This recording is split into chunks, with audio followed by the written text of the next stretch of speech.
আর এবারে আমাদের যে খবরের দিকে নজর থাকবে, আবারও একলা চলো বার্তা মমতা বন্দ্যোপাধ্যায়ের। বিজেপিকে একমাত্র হারাতে পারে তৃণমূল, একাই লড়বো, মালদা থেকে ফের বার্তা মমতা বন্দ্যোপাধ্যায়।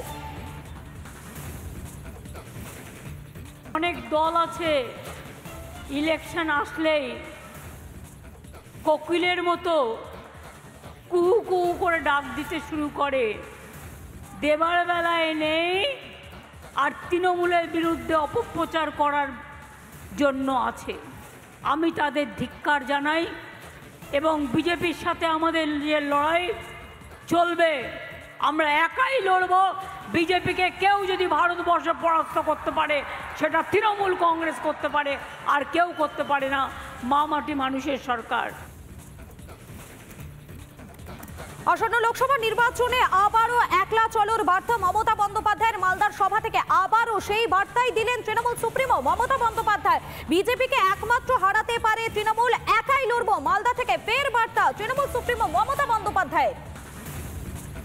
তৃণমূল সুপ্রিমো মমতা বন্দ্যোপাধ্যায়ের মুখে আবারও একলা চলোর বার্তা। আসন্ন লোকসভা নির্বাচনের আগে তিনি আবারও একলা চলোর বার্তাটাই দিলেন। উত্তরবঙ্গ সফরে রয়েছেন রাজ্যের মুখ্যমন্ত্রী তথা তৃণমূল সুপ্রিমো মমতা বন্দ্যোপাধ্যায় এবং সেখানে তিনি একাধিক সভা করছেন। ঠিক তেমনি আজ মালদাতে সেখানে তিনি সভা করেন এবং সেই সভা থেকে আবারও একলা চলোর বার্তা দিলেন তিনি।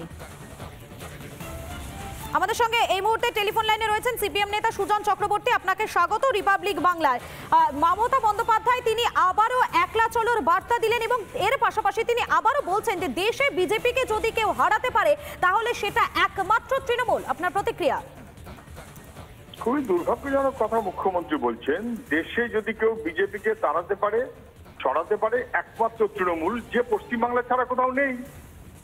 যে পশ্চিমবাংলার বাইরে যেখানে আছে বিজেপিকে সাহায্য করার জন্য আছে, পশ্চিমবাংলা ছাড়া কোথাও যে নেই।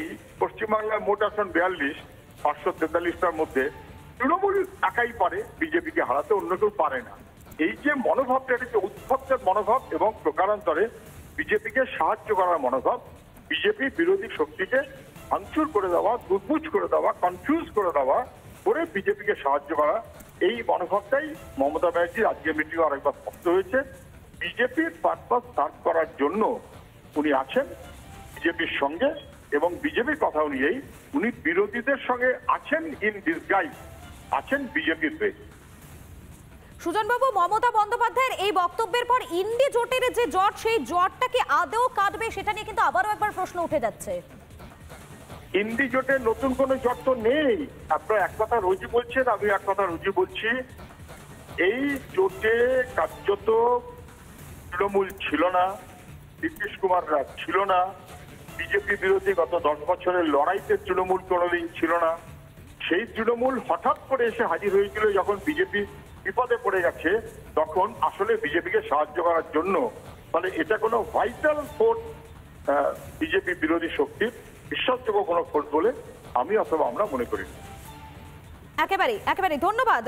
আমাদের সঙ্গে টেলিফোন লাইনে ছিলেন সিপিএম নেতা সুজন চক্রবর্তী, আপনাকে ধন্যবাদ। এই মুহূর্তে আমাদের সঙ্গে টেলিফোন লাইনে রয়েছেন বিজেপি নেতা দিলীপ ঘোষ, আপনাকে স্বাগত রিপাবলিক বাংলায়। মমতা বন্দ্যোপাধ্যায় তিনি একদিকে যেমন একলা চলোর বার্তা দিচ্ছেন, ঠিক তেমনই বলছেন যে দেশে বিজেপিকে যদি কেউ হারাতে পারে তাহলে সেটা তৃণমূল। আপনার প্রতিক্রিয়া? প্রথম কথা, দেশের কথা ছেড়ে দেশে উনি আছেন কোথায়? উনি পশ্চিমবাংলায় আছেন আর কাউকে ঢুকতে দেবেন।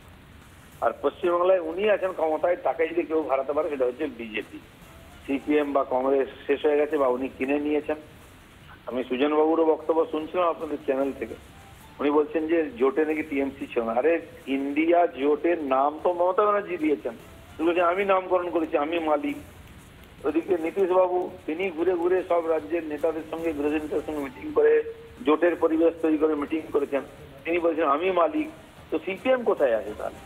সিপিএম এর যখন সুরজিৎ ছিলেন, সুরজিৎ থেকে আরম্ভ করে নেতারা ইলেকশন এলেই তারা সমস্ত রাজ্যে রাজ্যে ঘুরে নেতাদের বাড়িতে চা খেতেন, নাস্তা করতেন, গিয়ে বিরোধী জোট তৃতীয় পক্ষ চতুর্থ পক্ষ করে বেড়াতেন। আজ পর্যন্ত কোনোদিন হয়নি, তারা সবসময় রিজেক্টেড হয়েছে। তো আজ বাংলা বলে রিজেক্ট করে দিচ্ছে, ওদের কথা শুনবে কে? কোনো জোট ফোট না, এখন সবাই বুঝে গেছে 2-4টা সিট বাঁচিয়ে নাও, তার বেশি নয়। আর এটাও বুঝে গেছে যে মোদির বিরুদ্ধে গিয়ে লাভ নেই, মোদিজির সঙ্গে চলে।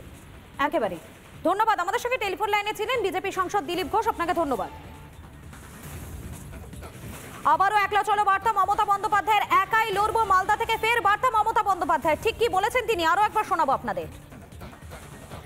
অনেক দল আছে ইলেকশন আসলেই কোকিলের মতো কুহু কুহু করে ডাক দিতে শুরু করে, দেবার বেলায় নেই আর তৃণমূলের বিরুদ্ধে অপপ্রচার করার জন্য আছে। আমি তাদের ধিক্কার জানাই এবং বিজেপির সাথে আমাদের যে লড়াই চলবে, আমরা একাই লড়ব। বিজেপিকে কেউ যদি ভারতবর্ষে পরাস্ত করতে পারে সেটা তৃণমূল কংগ্রেস করতে পারে, আর কেউ করতে পারে না মা মাটি মানুষের সরকার। আসন্ন লোকসভা নির্বাচনের আগে আরো একবার একলা চলোর বার্তা তৃণমূল সুপ্রিমো মমতা বন্দ্যোপাধ্যায়ের। মালদার সভা থেকে একলা চলোর বার্তাই দিলেন তৃণমূল সুপ্রিমো মমতা বন্দ্যোপাধ্যায়। তিনি বলছেন বিজেপিকে একমাত্র হারাতে পারে তৃণমূল, একাই লড়বো, এমনটাই বলছেন মমতা বন্দ্যোপাধ্যায়।